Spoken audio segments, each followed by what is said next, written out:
Bwana, ni siku nyingine tena tumefika uwanja wa Chamazi ikiwa ni mechi dhidi ya Somalia na Kenya.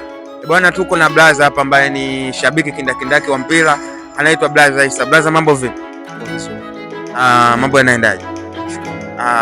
Ni vipi ambavyo umepokea mechi hii, na kwa Tanzania tumekuwa kama wenyeji? Nilikuwa natangaza hizi mechi kupitia Azam TV. Ni mchezo ambao kwangu nimeona mizuri sana. Kuna wachezaji wengi sana ambao wana vipaji vikubwa sana ndani yake. Naona wachezaji naweza kuangalia kuitangaza mechi ya mapema ya Tanzania ambao walishinda pia. Naona kuna mchezaji anaitwa Milembe John, miongoni mwa mabinti ambao nimefurahishwa sana na kiwango chake. Lakini hata sasa hivi wako wachezaji wengine ambao wameonyesha viwango vizuri sana. Nikiangalia timu ya taifa ya Kenya, namna ambavyo wamecheza, ni michezo hii ya kundi A yote kwa maana ule wa mapema na huwa sasa hivi nao wametoa wachezaji wengi sana. Nimeona mchezaji anaitwa Mwanakombo Bakari, binti mdogo hivi, anacheza vizuri sana. Akina Elizabeth Okwio wote wamecheza, wameonyesha kiwango bora sana. Nadhani kitu kikubwa ambacho kinatakiwa kwa sasa hivi ni watu kwenda kuona namna ambavyo wanaweza wakaenda kuziona timu hizi kwenye hatua za mtoano, kwa maana ya nusu finali pamoja na finali.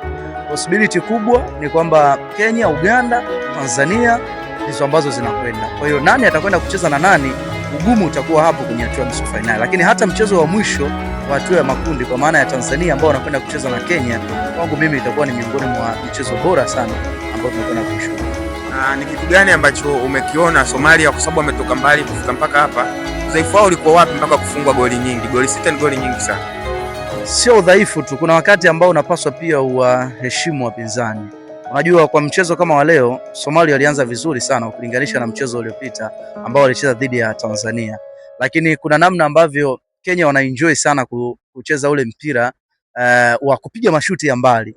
Walikuwa wamezuia kwa muda mrefu sana Somalia, lakini Kenya walikuja na mbinu ya kupiga mashuti kutokea mbali, na hicho ndicho ambacho kimewasaidia mpaka sasa hivi. Kuna mchezaji wa Kenya anaitwa Brenda Achieng, ana mabao 8. Leo amefunga bao moja kwenye mchezo wa leo.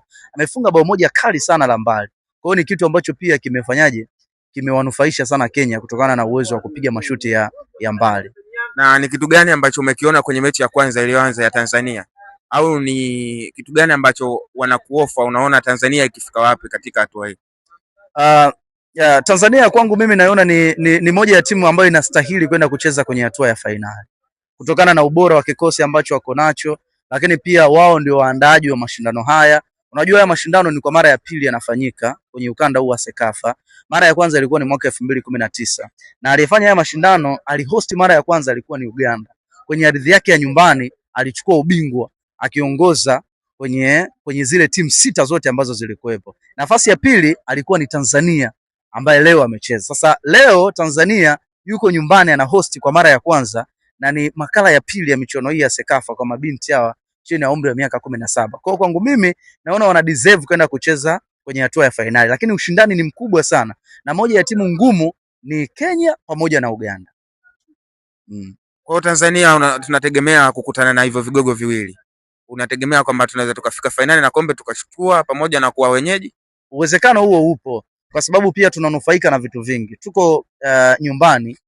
Tafsiri yake ni kwamba hata mashabiki watakuwa wengi ambao wanaisupport Tanzania, lakini hata wenyewe wachezaji kujihisi wako comfortable kwa kuwa ni ardhi ya nyumbani, hilo pia lipo. Kwa hiyo nafasi pia Tanzania kuchukua ubingwa nayo ipo, lakini Serengeti Girls hawa wanacheza hizi mechi wakiwa wanafahamu ya kwamba Serengeti Boys juzi tu wametoka kucheza fainali za michuano ya AFCON. Kwa hiyo tafsiri yake ni kwamba na wao wanatamani kufanya kile ambacho kitakuwa bora kuwafikia pale waliko kaka zao, licha ya kwamba ni mashindano mawili ambayo yana hadhi tofauti. AFCON ni hadhi kubwa zaidi kwenye bara la Afrika ukilinganisha na michuano hii ya Sekafa, lakini na wao pia watatamani kwenda kwenye hatua ya fainali na pengine kuchukua ubingwa ili waweke rekodi ya kusema Serengeti Boys na Serengeti Girls wote wamefanya vizuri.